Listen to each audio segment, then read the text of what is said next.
92 साल की उम्र में जब आशा भोसले ने ये दुनिया छोड़ी, तब इंडिया के दो सबसे बड़े सुपरस्टार्स शाहरुख खान और सलमान खान मुंबई में ही थे, मगर कोई भी उन्हें देखने नहीं गया। आज इस वीडियो में वो सच सामने आएगा जो मीडिया ने या तो छुपाया, एक पोती जिसका रो रो कर बुरा हाल था, और वहीं कुछ सेलिब्रिटीज सिर्फ कैमरे के सामने आए, फोटो खिंचवाई और निकल गए। एक पॉलिटिशियन ने उस फ्यूनरल को अपनी पॉलिटिकल रैली बना दिया, और एक एक्ट्रेस ने आशा जी को ट्रिब्यूट देने की कोशिश में उनकी खुद की बहन की फोटो लगा दी। लेकिन ये सिर्फ शुरुआत है, असली कहानी तो अभी बाकी है। आज हम बात करेंगे आशा भोसले जी के अंतिम संस्कार की। कौन आया, कौन नहीं आया, क्या हुआ वहां, और वो अंदर की बातें जो कैमरों ने कैप्चर तो की लेकिन किसी ने ठीक से दिखाया नहीं। तो चलते हैं सीधा उस दिन में। 12 अप्रैल 2026 की रात मुंबई के ब्रीच कैंडी हॉस्पिटल में एक आवाज हमेशा के लिए खामोश हो गई। मल्टी ऑर्गन फेल्योर, 92 साल की उम्र, और एक ऐसा नुकसान जिसे ना कोई रिप्लेस कर सकता है ना कोई भर सकता है। आशा भोसले, वो आवाज जो 8 दशकों तक इस देश के लोगों के दिल में बसती रही, चली गई। और फिर शुरू हुआ वो एक दिन जो मुंबई ने कभी नहीं भुला होगा। 13 अप्रैल 2026 सुबह से ही कुछ अलग था। लोग फोन पर न्यूज देख रहे थे, आंखें भीगी थी। उनके घर कासा ग्रांडे, लोअर प्रेल के बाहर से ही क्यों लगनी शुरू हो गई थी। फैंस, एडमायर्स, कॉमन लोग, वो लोग जो कभी उनसे मिले नहीं थे लेकिन जिनकी जिंदगी में आशा जी के गाने हमेशा से थे। सुबह 11 बजे से दोपहर तक अंतिम दर्शन का वक्त रखा गया था। बॉडी को घर पर रखा गया था। सफेद और पीले फूलों से, उनके पसंदीदा फूलों से पूरा माहौल सजा हुआ था। लोग आते थे, रुक जाते थे,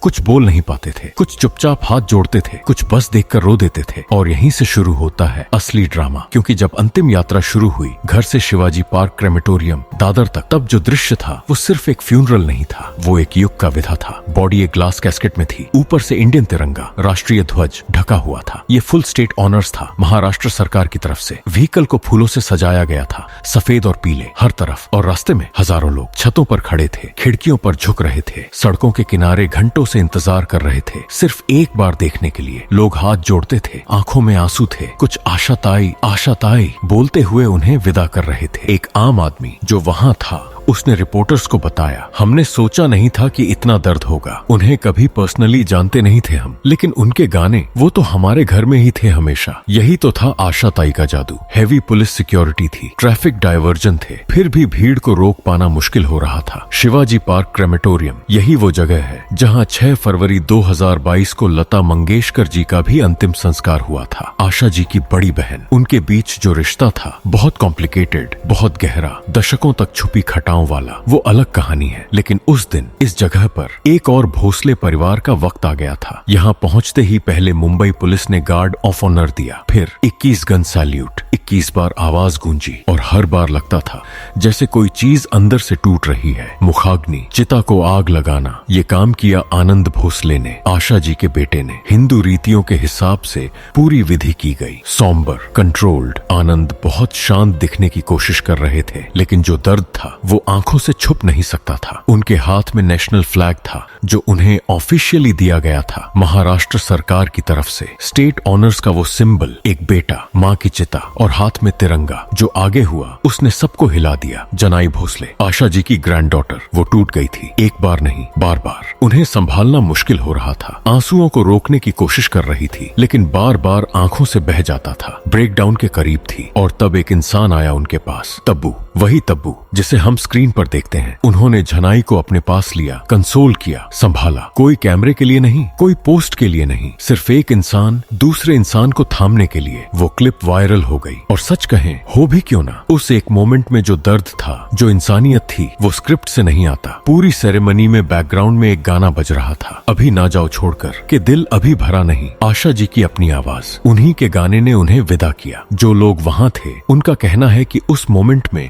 कोई बात नहीं कर सकता था, सब चुप, सब स्थिर, बस वो आवाज थी, और आंसुओं की कोई आवाज नहीं होती। फैंस की लाइन सैकड़ों मीटर लंबी थी, हजारों लोग, कुछ सुबह से थे। फैमिली ने अपील की थी कि बहुत भीड़ न करो, लेकिन आशा ताई के चाहने वाले रुक भी कैसे सकते थे। ये था 13 अप्रैल 2026 का वो दिन। एक युग खत्म हुआ, एक आवाज खामोश हुई, लेकिन असली समस्या अभी शुरू भी नहीं हुई थी, क्योंकि इस अंतिम संस्कार में कुछ ऐसा भी हुआ, कुछ ऐसी बातें, कुछ ऐसी गैर हाजिरियां, कुछ ऐसा ड्रामा जो कैमरों ने तो दिखाया लेकिन लेकिन मीडिया ने ठीक से एक्सप्लेन नहीं किया। और अब हम बात करेंगे उसी की। जब कोई लीजेंड जाता है तो दुनिया देखती है कौन आया कौन नहीं आया। और 13 अप्रैल 2026 को शिवाजी पार्क में ये सवाल बहुत बड़ा बन गया। आमिर खान पहुंचे अकेले, बिना किसी बड़े एंटूराज के, सीधे अंदर गए, विक्की कौशल के साथ खड़े रहे, सीएम देवेंद्र फडणवीस और एकनाथ शिंदे से मिले और सिर झुकाकर श्रद्धांजलि दी। उनका चेहरा कह रहा था ये गम असली है। मीडिया से बात करते हुए आमिर ने कहा ये एक युग का अंत है। लता दीदी, रफी साहब, किशोरदा और आशा जी, ये 4 थे, अब सब चले गए, हम सब यतीम हो गए हैं। सचिन तेंदुलकर की आंखें भीगी थीं, वो क्लिप भी वायरल हुआ। राज ठाकरे अपनी वाइफ शर्मिला के साथ आए, बहुत गंभीर, बहुत खामोश, कोई बयान नहीं, कोई भाषण नहीं, बस एक गहराई से दुखी इंसान जो खुद को संभालने की कोशिश कर रहा था। तब्बू, रणवीर सिंह, रितेश देशमुख, विवेक ओबेरॉय, जैकी श्रॉफ, पद्मिनी कोल्हापुरे, नील नितिन मुकेश, आशा पारेख, सब आए, फूल चढ़ाए, सम्मान दिया। और उषा मंगेशकर, आशा जी की बहन, वो पल वो बहुत भारी था। 2 बहनें, एक चली गई, एक रह गई। शाहरुख खान, सलमान खान, दोनों उस दिन मुंबई में थे, दोनों नहीं आए। ऑफिशियल कारण सिक्योरिटी कंसर्न्स, भीड़ को कंट्रोल करना मुश्किल होता। जी हाँ, आपने बिल्कुल सही सुना। इंडिया के 2 सबसे बड़े सुपरस्टार्स जिनके नाम पर स्टेडियम भर जाते हैं, वो क्राउड से डरे हुए थे। इंडस्ट्री इनसाइडर्स का कहना है कि ये एक्सक्यूज बहुत कन्वीनियंट था। आमिर खान भी आए और उन्हें भी सिक्योरिटी चाहिए होती है, वो कैसे आ गए? सोशल मीडिया पर लोगों का गुस्सा फूट पड़ा। एक यूजर ने लिखा, SRK अपनी फिल्म की प्रमोशन के लिए घंटों स्टेज पर खड़ा रहता है, लेकिन आशा ताई के लिए 2 घंटे नहीं निकाल सके। दूसरे ने लिखा, जब अवार्ड शोज पर जाना होता है तब सिक्योरिटी प्रॉब्लम नहीं होती, जब किसी लीजेंड को विदा करना हो तो प्रॉब्लम हो जाती है। अब सवाल ये है कि असली गलती किसकी थी? क्या ये सच में सिक्योरिटी का मामला था, या ये एक ऐसी गैरहाजिरी थी जिसे जस्टिफाई करना मुश्किल था? क्या ये बदला था या सिर्फ लापरवाही? रिपोर्ट्स के मुताबिक कई लोगों ने प्राइवेटली कहा कि अगर ये किसी और की फ्यूनरल होती, किसी ज्यादा पॉलिटिकली कनेक्टेड इंसान की, तो ये दोनों जरूर पहुंचते। लेकिन ये सिर्फ अंदर की बात है, कोई ऑफिशियली नहीं बोलता। जो भी हो, उस दिन उस फ्यूनरल में एक आमिर खान ने बाकी दोनों खानों के लिए शर्मिंदगी का काम कर दिया। और ये सिर्फ सलमान और SRK तक नहीं रुका। एक एक्ट्रेस ने आशा जी को ट्रिब्यूट देने की कोशिश की और ऐसा किया कि लोग आज भी सिर पकड़ रहे हैं। अथिया शेट्टी ने आशा जी की बहन लता मंगेशकर जी की फोटो लगा दी ट्रिब्यूट में। दोनों अलग हैं, दोनों की आवाज अलग है, दोनों की फोटो अलग है। फिर भी गलती हो गई, और जब गलती वायरल हो गई तो जो हुआ उसने सबको हैरान कर दिया। कुछ गलतियां होती हैं जो इंसान भूल जाता है, और कुछ गलतियां होती हैं जो स्क्रीनशॉट बन जाती हैं और फिर हमेशा के लिए इंटरनेट पर जिंदा रहती हैं। अथिया शेट्टी वाली गलती दूसरी कैटेगरी में थी। आशा जी के जाने के बाद जब पूरा बॉलीवुड ट्रिब्यूट दे रहा था, तब अथिया ने भी इंस्टाग्राम स्टोरी पर एक पोस्ट डाला, ट्रिब्यूट, कंडोलेंस, गम का इजहार। लेकिन फोटो में थी लता मंगेशकर जी, आशा जी की बड़ी बहन, 2 अलग इंसान, 2 अलग आवाजें, 2 अलग चेहरे, 2 अलग जिंदगियां। फिर भी अथिया को फर्क नहीं पता था, और यहीं से शुरू होता है असली ड्रामा। स्क्रीनशॉट्स वायरल हो गए, मिनटों में पोस्ट डिलीट किया गया, लेकिन तब तक हजारों लोग देख चुके थे। इंटरनेट पर कोई चीज डिलीट नहीं होती, ये तो सब जानते हैं। लोगों का रिएक्शन एक लफ्ज में, एक्सप्लोसिव, परफॉर्मेटिव ग्रीफ, एम्बैरेसिंग। इतना केयरलेस कैसे हो सकते हो? सिर्फ दिखावा है, फीलिंग कुछ नहीं। कुछ लोगों ने सीधा कहा, ये लोग जानते भी नहीं थे आशा जी कौन है, बस ट्रेंड में पार्टिसिपेट कर रहे थे। अब सवाल ये है कि असली गलती किसकी थी? एक गलती, एक फोटो मिक्सअप इतनी बड़ी क्यों लगी लोगों को? क्योंकि ये सिर्फ एक गलती नहीं थी, ये एक सिंबल बन गई, उस पूरी कल्चर का सिंबल जहां सेलिब्रिटीज किसी के जाने पर भी पहले फोन उठाते हैं, फिल्टर लगाते हैं, कैप्शन सोचते हैं, और जेन्युइनली फील करने का टाइम नहीं होता। क्या ये सिर्फ एक नासमझी थी या कुछ और? इंडस्ट्री इनसाइडर्स का कहना है कि अथिया वाली बात तो बस एक एग्जाम्पल है। बहुत से सेलिब्रिटीज थे उस दिन जो आए, 2 मिनट खड़े रहे, कैमरे के सामने आंसू पोंछे और निकल गए। गम का टाइमलाइन उनका बहुत फास्ट था, लेकिन अथिया की ये गलती सबसे ज्यादा वायरल इसलिए हुई क्योंकि ये प्रूफ था, स्क्रीनशॉट था। डिलीट भी करो तो फर्क नहीं पड़ता। और जब ये सब हो रहा था सोशल मीडिया पर, एक तरफ पॉलिटिशियंस थे जो इस मौके को भी नहीं छोड़ रहे थे। अभी तक सब ठीक था, लेकिन एक फैसले ने सब बदल दिया। एक लीजेंड का जाना, क्या ये भी पॉलिटिक्स से नहीं बचता? जवाब है, नहीं बचता। 13 अप्रैल 2026 को जब शिवाजी पार्क में आशा जी को विदा किया जा रहा था, तब एक तरफ रिचुअल्स हो रहे थे। दूसरी तरफ एक्स यानी ट्विटर पर एक अलग ही जंग चल रही थी। मिलिंद देवड़ा, शिवसेना सांसद मप्र, ने पोस्ट किया। उन्होंने डायरेक्टली कांग्रेस को टारगेट किया। कहा कि कोई भी सीनियर कांग्रेस लीडर फ्यूनरल में नहीं आया, ये उनका कल्चरल डिस्कनेक्ट दिखाता है। और कांग्रेस चुप नहीं बैठी, तुरंत काउंटर आया। सुशील कुमार शिंदे और कई लोग गए थे और देवड़ा साहब, आप खुद पहले कांग्रेस में थे, तब कल्चरल कनेक्शन था, अब नहीं रहा। पॉलिटिकल अपॉर्चुनिज्म, इंग्रेटिट्यूड, ये शब्द इस्तेमाल हुए। एक लीजेंड की चिता अभी ठंडी भी नहीं हुई थी और नेता लोग पॉइंट्स स्कोर कर रहे थे। और वहां ग्राउंड पर भी देवेंद्र फडणवीस, राज ठाकरे, आदित्य ठाकरे, सुप्रिया सुले,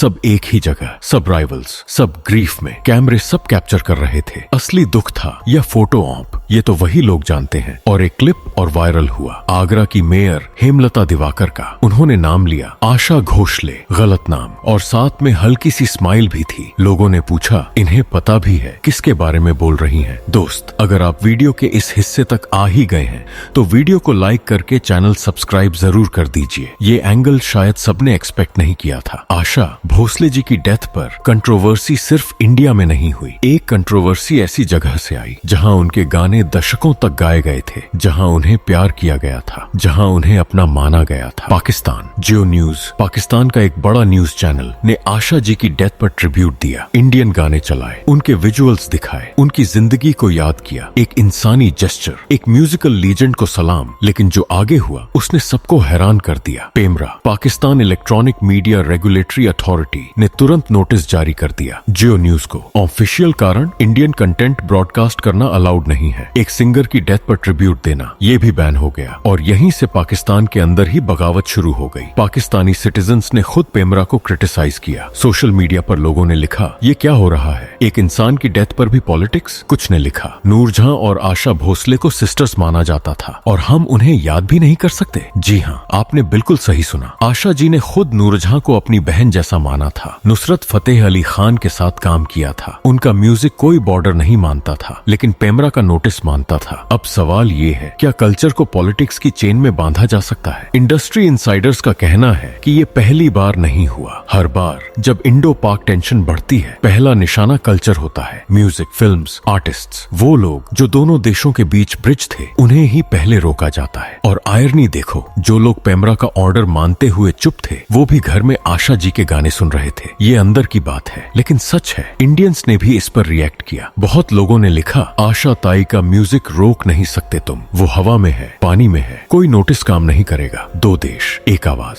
और बीच में एक रेगुलेटर जो आवाज को भी रोक देना चाहता था। क्या ये बदला था या सिर्फ अंधा नियम? लेकिन ये कंट्रोवर्सी अभी खत्म नहीं हुई थी, क्योंकि इंडिया में भी एक और बड़ी गलती हो चुकी थी। इस बार एक बहुत बड़े घर से। दोस्त, कुछ गलतियां होती हैं जो दिल पर लगी चोट को दोबारा हरा कर देती हैं। सोनिया गांधी ने कंडोलेंस लेटर भेजा आशा जी के परिवार को, ऑफिशियली कांग्रेस पार्टी की तरफ से, और उस लेटर में उन्होंने जिक्र किया हेमंत भोसले का, आशा जी के बेटे का नाम, जो 3 साल पहले 2023 में गुजर चुके थे। पूरी फैमिली पहले से दुख में डूबी थी। एक माँ को विदा कर रहे थे और एक पॉलिटिकल लेटर ने उन्हें याद दिला दिया, वो बेटा भी अब नहीं रहा। जख्म पर नमक, लिटरली। मीडिया में ये बात आग की तरह फैली। लोग पूछ रहे थे, क्या इतना भी चेक नहीं कर सकते थे? क्या इतना भी रिसर्च नहीं हुई? कुछ लोगों ने सीधा कहा, ये इनसेंसिटिविटी है, ये नेग्लिजेंस है। कांग्रेस की तरफ से कोई ऑफिशियल एक्सप्लेनेशन नहीं आया, चुप्पी। और दूसरी कंट्रोवर्सी, CPR, 92 साल की उम्र, मल्टी ऑर्गन फेल्योर, और रिपोर्ट्स आई कि एग्रेसिव मेडिकल इंटरवेंशन किया गया, CPR ट्राई की गई। सोशल मीडिया पर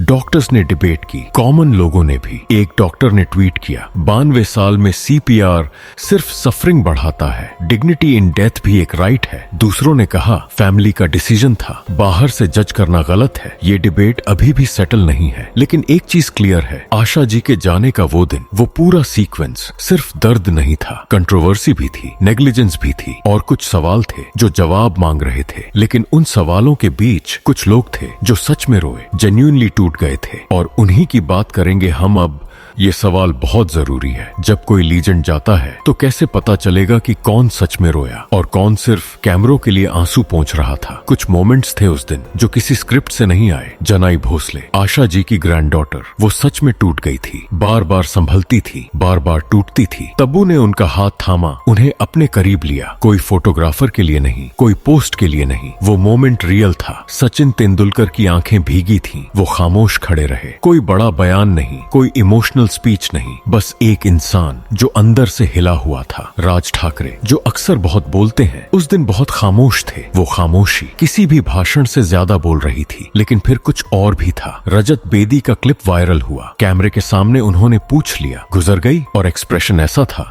जैसे ये खबर अभी मिली हो। लोग समझ नहीं पाए जेन्युइन शॉक था या ऑकवर्ड एक्टिंग। रणवीर सिंह आए, फूल चढ़ाए, 10-15 मिनट रहे, मीडिया के साथ ज्यादा वक्त गुजारा, अंदर से ज्यादा बाहर। कुछ सेलिब्रिटीज थे जो आए, फोटो खिंचवाई और निकल गए। गम का टाइमर उनका बहुत प्रिसाइज था। अब सवाल ये है, जो नहीं आए और जो आए और चले गए, दोनों में बुरा कौन ज्यादा? शायद वो जो आया और दिखावा किया, क्योंकि उसने एक लीजेंड की डेथ को भी अपनी इमेज के लिए इस्तेमाल किया। और जो नहीं आया, उसने तो अपनी सच्चाई बता दी। आशा ताई को जानते थे सब, लेकिन कितने लोग सच में जानते थे, ये उस दिन पता चला। दोस्तों, ये तो हो गई आशा की कहानी, मगर क्या आपको ये पता है हिना खान को कैंसर का 4th स्टेज हो गया है, और हो सके तो शायद हिना खान अब कुछ ही दिनों की मेहमान बची हैं। अगर आपको वो वाला वीडियो देखना है तो वीडियो स्क्रीन पर आ रहा है, क्लिक करके जरूर देखिएगा।